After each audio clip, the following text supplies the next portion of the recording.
Thank you, Madam Speaker. I almost forgot that I had to ask a question in all the commotion. However, Madam Speaker, I rise again this morning to ask question number 154 of 2015. The list is listed under my name on the order paper, and my question is directed to the Honourable Minister for Industry, Trade and Tourism. Can the Minister please inform the House how is the national export strategy benefiting Fijian exporters and businesses? Thank you. Thank you. I give the floor to the Honourable Minister for Industry, Trade and Tourism. Thank you, Madam Speaker.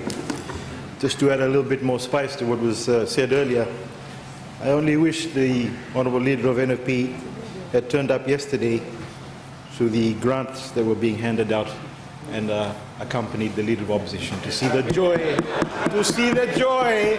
Madam Speaker, to see the joy on those impoverished people's faces. Madam Speaker, thank you for the opportunity to take the floor and to respond to the question by Honourable Sadaka.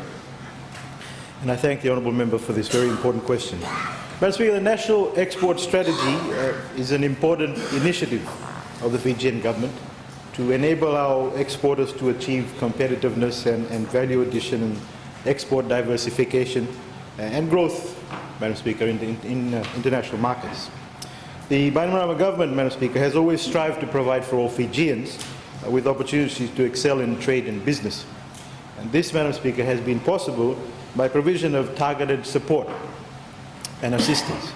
And for example, as yesterday, Madam Speaker, you would have seen the micro and small business grant, which many of the Honourable MPs attended, launched by the Honourable Prime Minister, is actually targeted towards the development of micro and small businesses.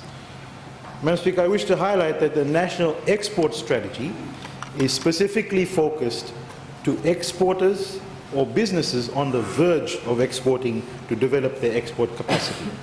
Now, therefore, Madam Speaker, a company needs to be in business for at least 2 years in order for them to be eligible to qualify for the grant. Now, through the NES initiative, Madam Speaker, the exporters are provided financial support to allow them to upgrade their existing infrastructure or to procure value-adding machineries and equipment that will enable them to meet the standards required by these international markets and to increase their export volume. Madam Speaker, since its inception in 2007, a total of $9.08 million has been dispersed to 58 projects. It is worth noting that a total of 329 new jobs were created from this particular program, and hence in turn improving the livelihood of about 1,600 Fijians. Madam Speaker, I wish to provide a real example of the positive impact that this particular program has had. And I think many of the Honourable MPs would have seen the newspapers and seen Ben's Trading Limited, which is a company based in Navua. This is the largest taro exporter in the country. The company was assisted through the NES program to undertake improvements that would enable them to obtain HACCP standards and Australian certification, and therefore Ben's Trading, Madam Speaker, was able to... Madam Speaker, Ben's Trading, this is an example that is being given by me, Madam Speaker, just to show one of the particular companies. Ben's Trading, Madam Speaker, was able to continue exporting to large retail supermarket chains in Australia, and they recorded about 185 containers, Madam Speaker. In addition, recently, Australia's largest supermarket chain, Woolworths, Madam Speaker, is the newest for Ben's Trading. Ben's Trading Limited, Madam Speaker, is a lifeline for farmers. Madam Speaker, it is a lifeline for farmers around Fiji, and this is also being done in conjunction with the Ministry of Agriculture.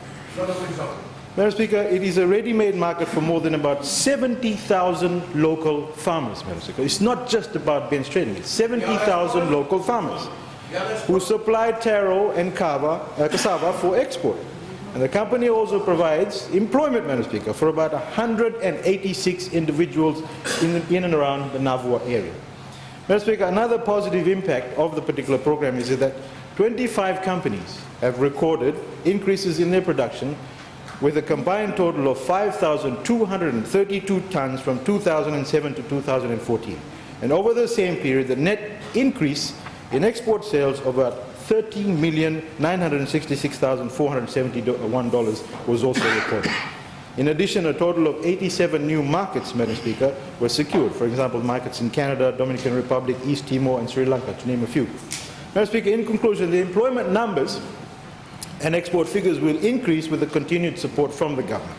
And I'm pleased to inform that $2 million has been allocated for the program this year, and $500,000 from last year's budget. Madam Speaker, this year my ministry will also be targeting the assistance towards the small and medium enterprises that are already exporting or on the verge and need assistance to excel in their business. And to assist the SMEs, Madam Speaker, the grant request of up to $100,000 does not require any contribution from the applicants.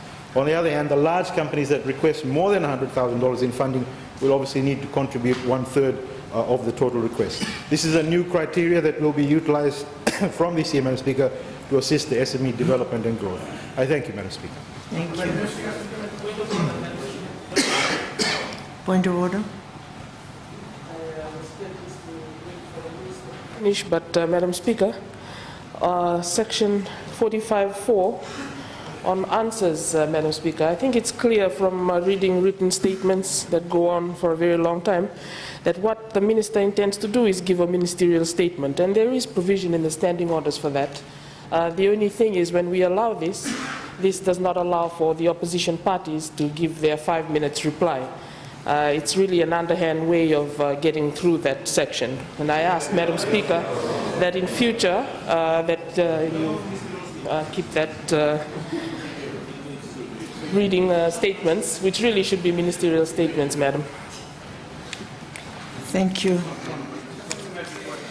The answer that the Minister had made was needed some statistical in nature, and therefore he had to elaborate on the answers given. I'm satisfied that the answer that was given addressed the question at hand.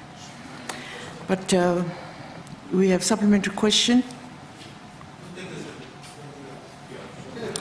And I give the floor to the Honourable Noikulu. The problem that we have, and it's a sign of mismanagement and inefficiency, is the selectiveness. You have cited, the Honourable Minister have cited bench trading. That's not a good example. And a question, please. Even so. Your question. What measures? No. If you go to the Public Accounts Committee, question, please. They will tell you that you give him $2,000 to this person, none to the other people. Question, please. And they're killing them off. What measures are you doing to also look after the other exporters? Because you are creating a monopoly. Thank you, Honourable Minister. Madam Speaker, I actually have the criteria that, and I'm going to spell it out to you, Honourable Member. I will spell it out to you. This government on this side of the House, Madam Speaker, is a government for all Fijians, not just one particular company. It's for all Fijians, Madam Speaker. And this criteria is not just used for one particular company. It is used for all of them. And I will spell it out in ABC, Madam Speaker. Madam Speaker, all NES submissions are assessed using the same criteria, and which is including all of these. All forms are marked out of 19. And this is why I use this, Madam, because I have to be specific. All forms are marked out of 19. The points are given on the basis of the following assessments. And the assessments are based on business information and business name and address, export license, quotation, mailing address, current exporter, tax compliance certificate, customs entry, and new applicant. A business validation, Madam Speaker. A business risk, Madam Speaker. Business aspects, Madam Speaker. And project viability. And this is not just with respect to one particular company. This goes across the whole board, Minister. All forms, Madam Speaker, are internally based on the set criteria in which preliminary site visits and inspections are conducted to validate all applicant submissions, Madam Speaker. The team then properly scrutinizes and consolidates all the outcomes of the particular assessments in which genuine applicants are identified to be funded. The very similar way in which we did these grants yesterday, Madam Speaker. They were scrutinized properly, and we don't just do this willy-nilly, Madam Speaker. We don't. As I said, this is a government for all Fijians.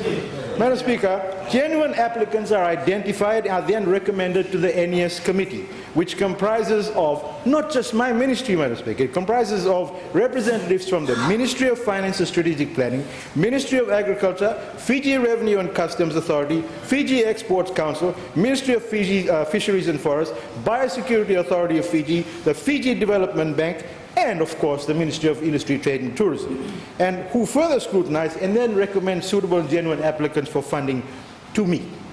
Thank you, Madam Speaker. Thank you. I now give the floor to the Honourable Samuel Abonivalu. Thank you, Madam Speaker. My supplementary question this morning. Could the Honourable Minister explain to the House what is the success rate of the National Expert Strategy program for the last 5 to 7 years? Thank you, Madam Speaker. Thank you, Honourable Minister. I thank you, Honourable Member, for the question. At least it's a positive question. Madam Speaker, I'm proud to inform this House that the success rate of this particular program is 96.55%. 96.55%, Madam Speaker.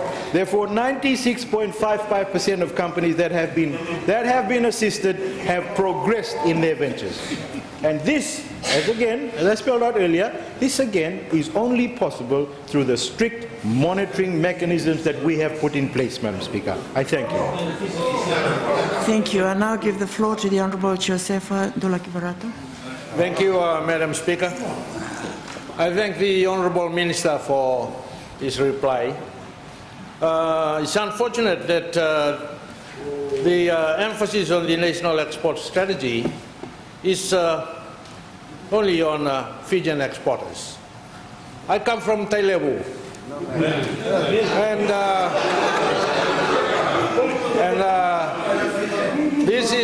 this is the area where most of the growers are from. They supply ndalo and cassava. And these people have been in the whims of the exporters. And a question, please. And the question is, what strategy you have with the farmers? How many of your exporters have contracts with the farmers?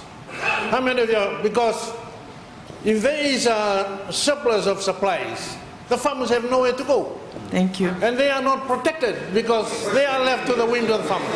How many of the farmers have contracts with exporters? What assurance? Honourable Minister. Madam Speaker, I think I can answer that question very simply. My best friend in this House is the Minister for Agriculture.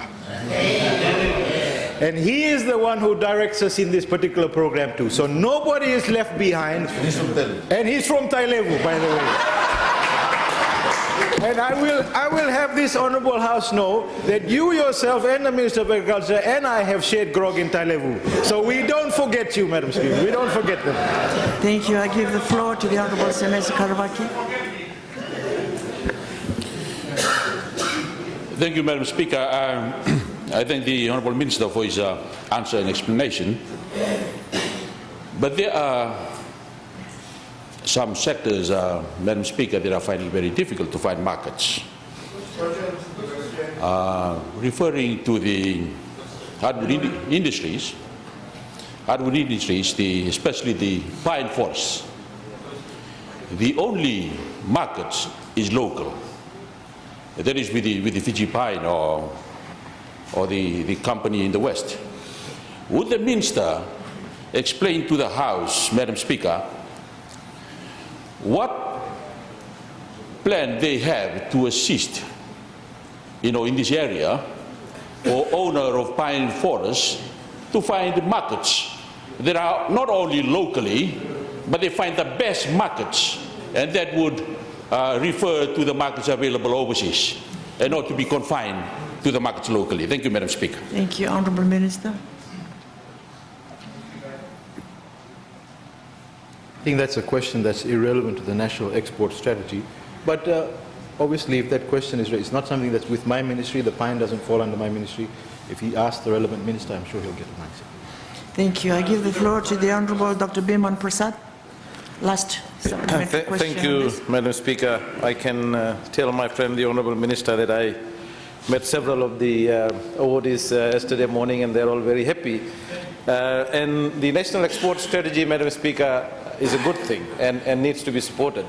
But can I just ask the Honourable Minister, To increase our export, and especially agricultural exports, you need a good cargo capacity. And can I ask him whether there is enough cargo capacity within our national airline to support this kind of strategy? Thank you. Honourable Minister.